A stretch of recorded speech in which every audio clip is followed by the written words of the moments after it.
প্রযোজনা সংস্থার প্রথম পছন্দ তিনি নিজেই অনুরাগের ছোঁয়া থেকে সরে গিয়েছিলেন রাহুল। ধারাবাহিকে তার জায়গায় দিব্যজ্যোতি দত্ত, এরকম যদিও হওয়ার কথা ছিল না, তবুও কেন হলো? অনুরাগের ছোঁয়া আর রাহুল মজুমদার কি সমর্থক হয়ে উঠলেন? ধারাবাহিক শেষ, অভিনেতাকে নিয়ে চর্চার শেষ নেই।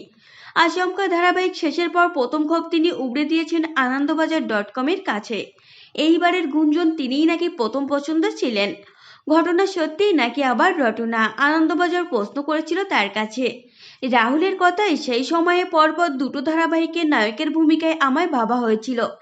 স্নেহাশিস চক্রবর্তী খুকুমনি হোম ডেলিভারি আর SBF প্রযোজনা সংস্থার অনুরাগের ছোঁয়া।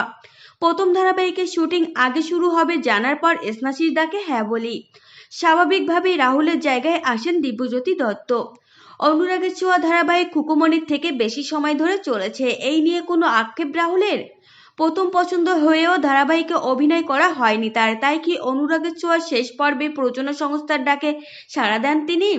রাহুলের দাবি বিষয়টি এইভাবে ভাবেননি। স্নেহাশিস ধারাবাহিক নির্দিষ্ট সময়ে শেষ হয়েছে, ওই ধারাবাহিক আমার প্রথম অভিনেতার পরিচয় দিয়েছে, আমি কৃতজ্ঞ দাদার কাছে। একইভাবে SBF এবং তার প্রায় 3.5 বছর ধরে চলতে থাকা ধারাবাহিকের জনপ্রিয়তাকেও উপেক্ষা করতে পারেননি অভিনেতা, তাই দ্বিতীয়বার সুযোগ পেতে আর না বলেননি। তো ফ্রেন্ডস, এই ছিল আজকের ভিডিও। আপনাদের যদি এই তথ্যগুলো ভালো লেগে থাকে অবশ্যই ভিডিওটিকে একটি লাইক করবেন আর চ্যানেলটিকে সাবস্ক্রাইব করে সঙ্গে থাকবেন।